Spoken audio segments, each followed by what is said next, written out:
Let's do a full in-depth comparison between the Pioneer DDJ-REV7 and the brand new Rane One MK2. And hear me out, I'm gonna tell you up front, this is gonna be unbiased, this is gonna be nothing but the facts. I'm gonna talk about the quiet stuff out loud. I'm also gonna chapter everything below. So if there's something specific you're just wondering, feel free to skip around or watch the whole video and let's have some fun. It's the clash of motorized controllers. The Pioneer REV7, built for scratch precision, and the brand new Rane One MKII, built to do it all. Who will win? Now, before we start, to be fully transparent with you guys, I bought this REV7 back in 2022 when it came out. I've been using it for over 3 years. I bought this with my own money. This was not gifted to me or given to me in any way. However, the Rane One MK2 was given to me by Rane for free in exchange for a review that I made, and I'll link right up here if you want to check that out. But keep in mind, just because I got one of them for free doesn't mean I'm limited on what I can say. I have full creative freedom. There's no company in my ear telling me what to say or whatever. Everything I'm about to say is my true opinion, and everything's going to be based on facts. And to make it fun, every category we do, I'm gonna give you a green check mark at which controller wins that category. So you can add up a score at the end and find out the overall winner. Because I'm about black and white results, people, okay? Is it better or is it not? None of this sugarcoating this or that, okay? We're not gonna dance around nothing. Is it better or is it not?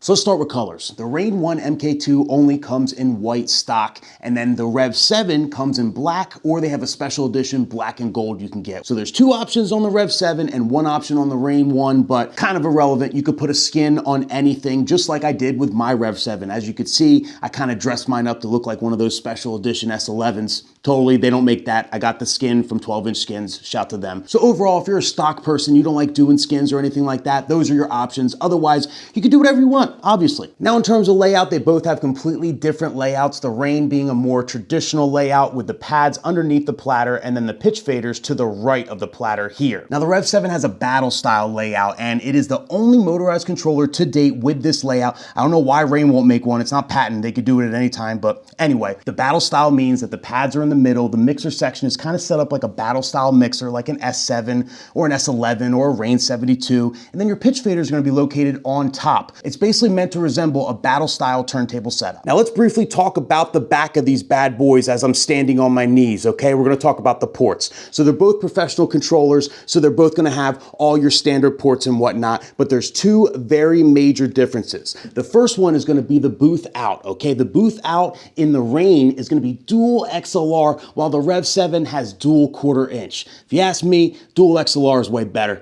XLR is a more common cable. I know like the 1/4 inch thing is standard, but I'd rather have it all XLR. I think that's fire. The next thing has to do with power connectivity. So the Rane is powered by an IEC cable, while the REV7 is powered by a regular power block with one of those weird little connector things, those DC connectors. And to me, IEC is the best possible way to power a controller because it's a very universal cable. Every DJ on earth has 30 of them laying around their house. Whereas like this power block, you have to special order it. If you lose it, you're in trouble. You're in danger. Nobody's just got a spare REV7 cord laying around. You know what I mean? So it makes the Rane way more versatile, and for that, we're gonna award Rane the upper hand when it comes to the back of this thing. Now, as far as audio quality out of the box, they both use 24-bit 48K audio, which if you're not familiar, that is the shit, okay? It's very, very, very high quality audio. Does better audio exist? Yeah, but not in controllers. These are the best. You're not gonna have a better sounding controller than the Rane One MKII or the REV7. Currently to this date, like it is the shit. It's gonna sound phenomenal out of the box, house system,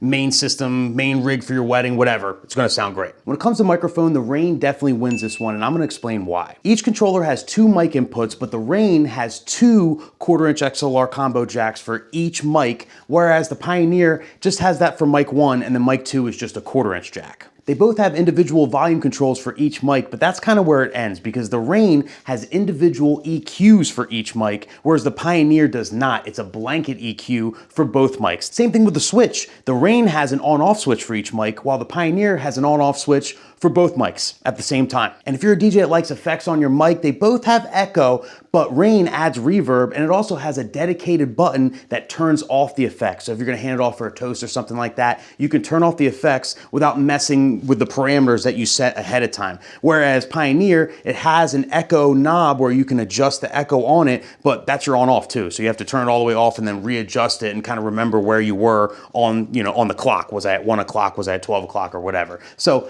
Rane is a lot more intuitive. Overall, if you're using 2 mics, Rane wins all day. One very important side note though is that if you use the aux replaces mic 2 on the Rane, while the Pioneer has a dedicated aux knob and it doesn't affect two mics at all. So with the Pioneer, you can use two mics and have the aux available to you, whereas with the Rane, you don't. That replaces mic 2, so you only have one mic if you're using the aux. Let's do a size comparison. So as you can see right here, obviously the REV7 is a little bit bigger than the Rane 1, but I'm gonna actually get a tape measure here and see how much bigger. We're gonna do the calculations based on surface area, because you have to realize with both manufacturers and just the industry standard in general, when you look at sizes online, you see the dimensions online, they're including the knobs on the side here. And it's basically like a size if you're gonna make a case around it. That's kind of the size they use.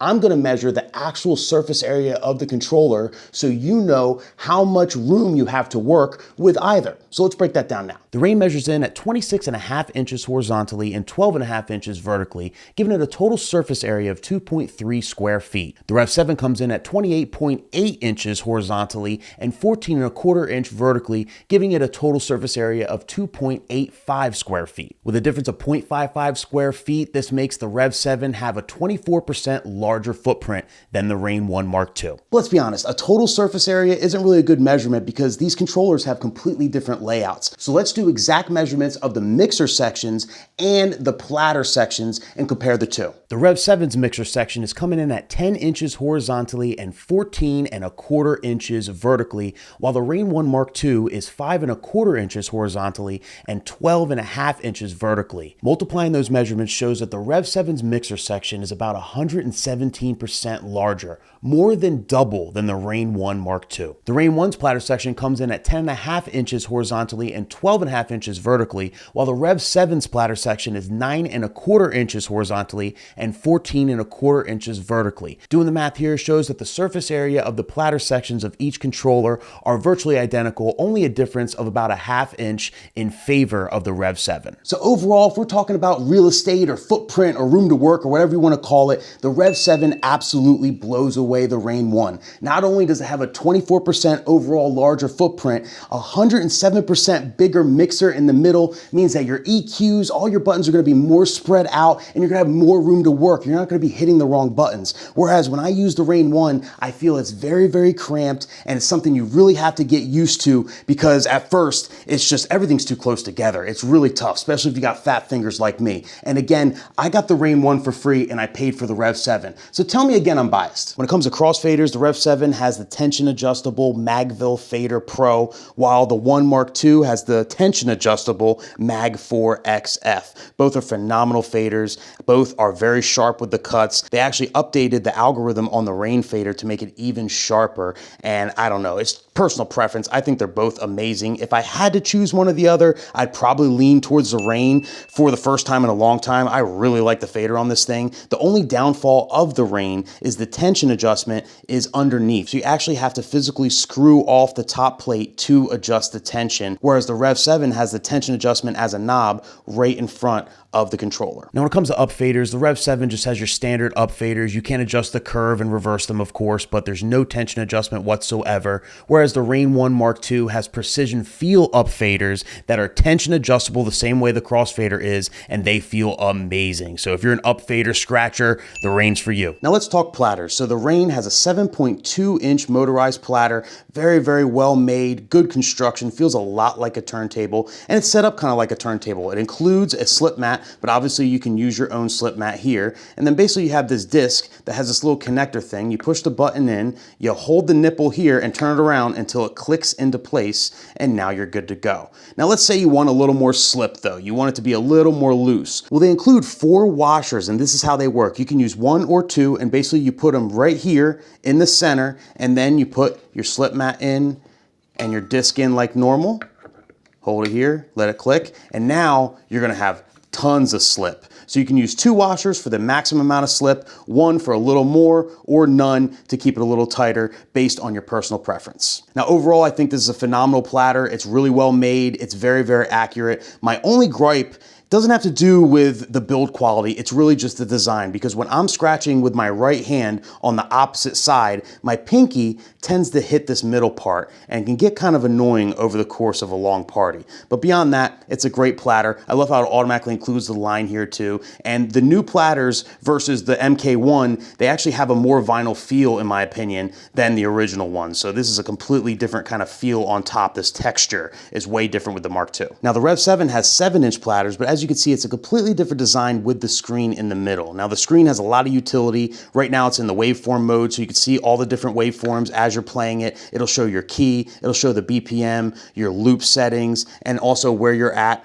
you know, as far as percentage with the pitch fader. It's very, very useful, but also you could put the album artwork on there. You could put your logo on here if you wanted, but to me, the waveforms is far superior. But with the screen in the middle, the design itself is a little different, right? So instead of having a traditional slip mat, you're gonna have these slip rings in here. It comes with 2 per side. I have 2 in here for maximum slip. If you do 1, it's gonna have less slip, so that's kind of how you adjust that. And I will say, when this came out, my number one concern was this platter overall, because if you look at it, it's kind of plasticky. I mean, it's all plastic, let's be honest, and the grooves are plastic. And my big concern was like, what if like some of these teeth, you know, break off eventually? Like, do they sell the separate platters? Like, it would totally screw this whole thing up.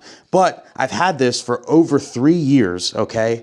And I've never had a problem once. Ever, ever, ever. It still works great, just like I bought it over 3 years ago. So when it comes to platters overall, they're both amazing, but for me, I personally like the REV7 platter better. It doesn't have the nipple in the middle, and I think the screen adds a lot more utility than not having a screen at all, you know? So I prefer the screens. I think it's great. I think every turntable needs screens in the middle. It's phenomenal. It's 2025. I wish they did that with the Rane. Now let's compare the effects section, starting with the REV7. So the REV7 has 22 onboard effects. You have your 6 main ones here, and obviously these buttons can be reassigned to any effects in there that you want. You have 2 main paddles that control each individual channel. You have your wet dry conveniently located right here in the middle, and then you do have your OLED screen right here. And I think it's a good size. You could see it really well. Let's just measure it so we can compare. It's looking like it's 1.5 inches by 1/2 inch total, and we'll compare that to the Rane. So for the One Mark II, it has 29 built-in effects, and as you can see, you have your 6 main ones. All these buttons are reassignable, of course. You have 2 paddles, 1 for each channel. Makes it nice and easy to flick on the effects. You also have the OLED screen in the middle, but I'm gonna tell you right now, this OLED screen is a lot smaller than Pioneer's. So this is looking like it's about 1 inch wide and less than 1/2 inch tall. Let's call it 1/3 of an inch tall. So the Pioneer being 1.5 inches wide and 1/2 inch tall, it is a lot bigger. And call me old, but I just feel like this screen is a lot harder to see than the one on Pioneer. And then overall, we're missing one major thing here. Where's the wet dry? I'm gonna back up for that. Back her up, back her up, back her up, back her up. Now the wet dry is actually located right down here in the middle. Now I praised this in the review because it's a lot better than the odd spot it was kind of like up here in the original Rane 1, but I will say, I don't know, I just wish the paddles were kind of wide and then the wet dry was kind of right in the middle of the paddles, but it works the same way. It's just a little over this way and it's personal preference at the end of the day. Now although the Rane has 7 more onboard effects than the Pioneer, I'm gonna give the trophy for effects to Pioneer just because it has a much larger OLED screen so you can actually see what effect you're on, what parameters, everything. Like the Rane 1 truly is hard to see. It's very, very tiny. And then I personally like the overall layout too, so Pioneer gets a trophy here. Now let's talk about stems. Let's compare the different ways you can use stems and the options you have with them for each controller. And spoiler alert, it's not even close. So let's start with the super clutch acapella and instrumental buttons. You can instantly make an acapella or instrumental just by clicking those. Makes it nice and easy. But on top of that, you can also apply stem effects to this by hitting shift, or you can go into the menu here and then you can go and make it primary. So you don't have to hit shift. So if you want to do stem effects every single time, which is what I would do, then you make it primary here, you click this and you're done. And then now every time you hit the acapella, for example, it's gonna echo out the instrumental. Or if you hit instrumental, it's gonna echo out the acapella. Super, super cool. Love that they did that. Now the second way you can use stems is using these pads right here. There's 4 different modes. So this is hot cues for your hot cues. Then you can do it to scratch banks. You can make it your sampler, or you hit right here and it will control all 4 of your stems. So you can free up the hot cues below here to do some creative stuff. Now over here is where it gets crazy. So you have a dedicated stems button, so you don't have to replace roll anymore, right? So that's nice and easy. So you can control stems how you're used to with other controllers, only with a dedicated dedicated button. But wait, there's more. If you double click roll, now you can stem roll. So essentially you pick what stem up here you want to roll, or what combination of stems. These are your 4 stems here, and then these are your different rolls. So I'll give you an example right now. So let's play this song. We'll just do vocal here.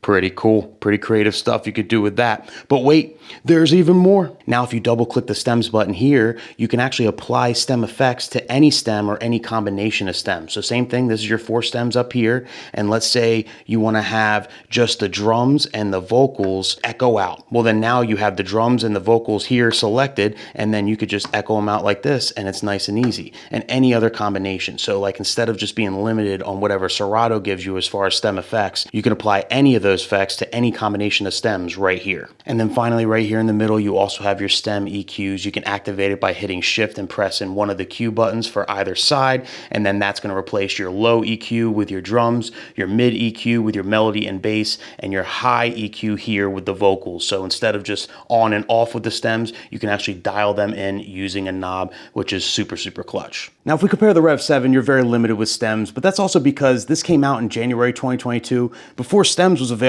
on Serato. So, you know, in their defense, there's no stem buttons because it just wasn't out yet. But there's a couple different ways you can use stems with this. The first way, just like every controller, you can replace something. So I replaced the roll. You have the stems right here on the pads. The pads are individually controlled. So, you know, it's very usable with the stem effects and the stems here. But if you updated the REV7 to the newest firmware, you also get stem EQ. So you can apply the stems to the EQs as well. To activate it, all you have to do is do shift flanger for the left channel, and then shift reverb for the right channel, and then it'll replace your EQs with the stems, just like on the Rane One MKII. And on top of that, with the new firmware update, it also replaces these Insta Scratch buttons with the stems, right? So these are your 4 stems here by default. So you have the option of using these as stems and then keeping your hot cues as hot cues, or vice versa. So in total, 3 ways to use stems, but you're not matching all those crazy features of the Rane One MKII. So of course the One MKII blows away the REV7 in every way, shape, or form when it comes to stems and how you can use them. And they even introduced some new things I've never even seen before with the stem effects and the stem rolls and whatnot. So they crushed it, okay? They get 2 trophies for this. And for the final comparison, let's talk price. The brand new Rane One MKII is now available for an MSRP of $14.99, while the 3.5-year-old Pioneer REV7 currently goes for an MSRP of $19.99. Oh my God! So, what controller do I recommend? What should you buy? It's tough because on one end, you have a brand new controller that is 25% less and has every feature you'd ever want to have. It has great platters, great faders, all the stem integration, everything. It sounds good. Like, it's just a really, really solid pro piece of gear that you can use at every single gig no matter what. But on the other end, you have a staple that is proven for the last 3 years, that holds up, that works well, and that also has a way better, more intuitive layout overall. It is just way better designed. So do you take a lesser designed controller to save money and have all those added features, or do you go with Old Faithful and not hit the wrong button every 5 seconds? I'm sorry, people, I'm just hung up on the design. I hate the design of the Rane One. I just don't like it. I never have, and the fact that they kept it the same all these years later literally drives me nuts. I do not like the design. If I'm being honest, if I'm gonna look at you right in the eyes and tell you what I would do, and I hate saying to get a controller that's 3.5 years old, but if you needed one, I'd buy the REV7 again and again, over and over again. It's never let me down, and it's just a superior controller overall, okay? It just, the features that they added with the Rane One doesn't supersede what the REV7 has to offer overall, okay? Overall. And honestly, if Pioneer updated the REV7 coming up soon, Rane's in trouble.